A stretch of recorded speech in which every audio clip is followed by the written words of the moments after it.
pessoal, ligado no canal. Vamos estudar nossa lição Roteiro Original Libertação. Estamos na nossa lição 8.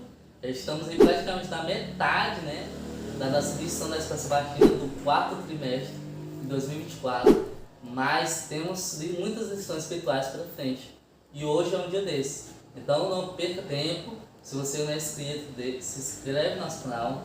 Dudu da lição, sou eu, passando lição para você diariamente. Deixe seu like, ativa o sininho, segue nosso Instagram e vamos lá para o nosso estudo de hoje. Rola a vinheta.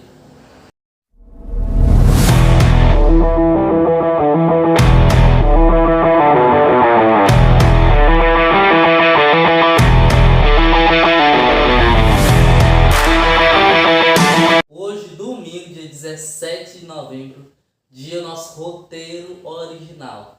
Dia de abrirmos nossa Bíblia para ver o que estamos estudando e também responder algumas perguntas sobre a lição da Esperança Batida. Uma conversa arriscada. Então, na semana passada estamos sobre as características de Neemias e oração, e essa semana estamos estudando e vamos estudar um pouco mais sobre como Deus atendeu a oração do seu servo fiel.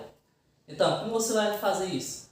Pegue sua Bíblia, leia a última frase de Neemias capítulo 1, que é o que? Nosso verso para memorizar, que é: nesse tempo eu era copeiro do rei. Que é a última frase do capítulo 1 de Neemias, e junto com o capítulo 2.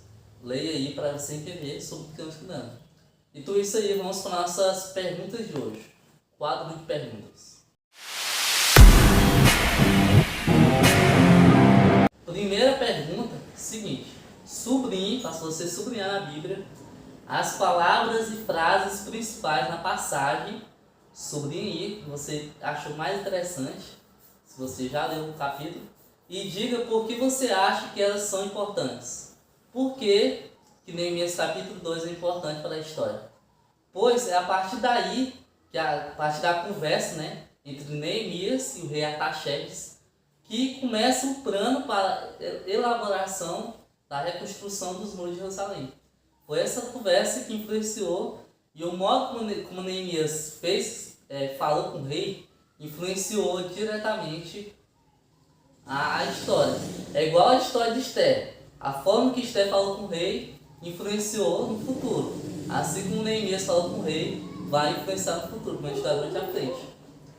E também nos mostra o plano que Deus tem, porque Deus está no comando. Deus usa as pessoas, como usou o rei Artaxerxes, um rei pagão, o rei da Pérsia, Ele usou o rei para que Neemias trabalhasse a prol de Deus. Ou seja, Deus está no comando de tudo. Isso é importante notarmos. Segunda pergunta: quais são as pessoas mencionadas nesta passagem?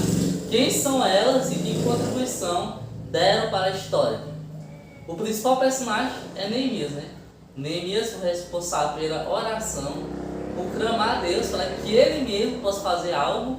E ele foi que conversou com o rei, E ele mesmo, com alguns homens, foram lá ajudar, construindo os muros e ajudar todo o povo judeu que estava sofrendo.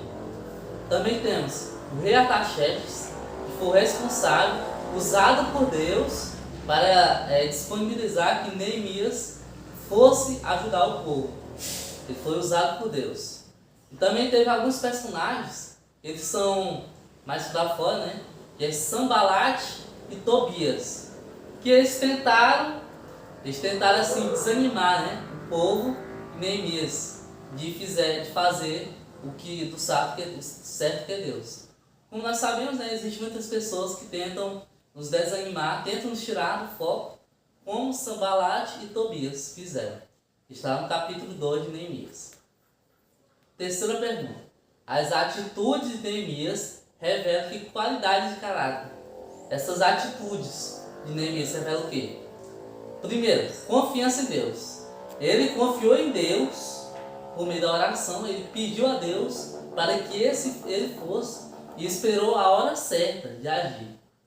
Segundo, disponibilidade para a ação.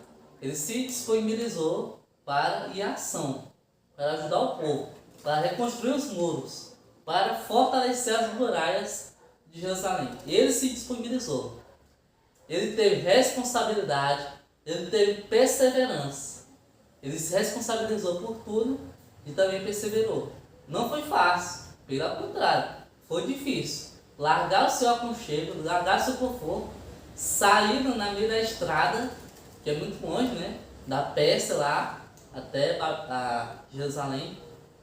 Sair do seu local para ajudar o povo e não sabia como é que ia ser lá. Quarta pergunta. Neemias parece empolgado com a reconstrução? Por que esse projeto é tão importante para ele? Porque parece que ele inicia essa jornada sozinho. Sim, é muito importante para Neemias a reconstrução do templo. Mas por quê? Por que esse projeto é importante? Porque Neemias era do povo judeu. Ele sabia, ele sentia no coração o que seu povo sentia. Ele via, ele sentia como se fosse ele mesmo que estava lá. Porque ele sabia que ninguém merece sofrer como estava, né? Estava na miséria e humilhação. Qualquer coisinha de tipo algum reino, algum império que viesse, conquistaria Jerusalém novamente. Talvez fazer pior, né? Do que fez a Babilônia. Então, Neemias se disponibilizou. Foi muito importante. Quinta pergunta. Qual é a mensagem que Deus tem para você nesta história? Qual é a mensagem da ação de Neemias, Neemias capítulo 2, para nós, trazendo para nós? A mensagem é o seguinte, de que cada um de nós temos um propósito divino na terra. Neemias não nasceu só para servir ao rei, só para entregar vinho ao rei, seu copeiro do rei. Não. Ele tinha um propósito divino, que era ajudar o povo judeu. E tudo ocorreu na hora certa. Isso é que temos que tirar para nós. Nós temos que usar nossos talentos, os nossos dons, usar por meio da pregação do Evangelho, para que o nosso propósito aqui na terra seja cumprido. Porque cada um de nós temos um propósito aqui na terra.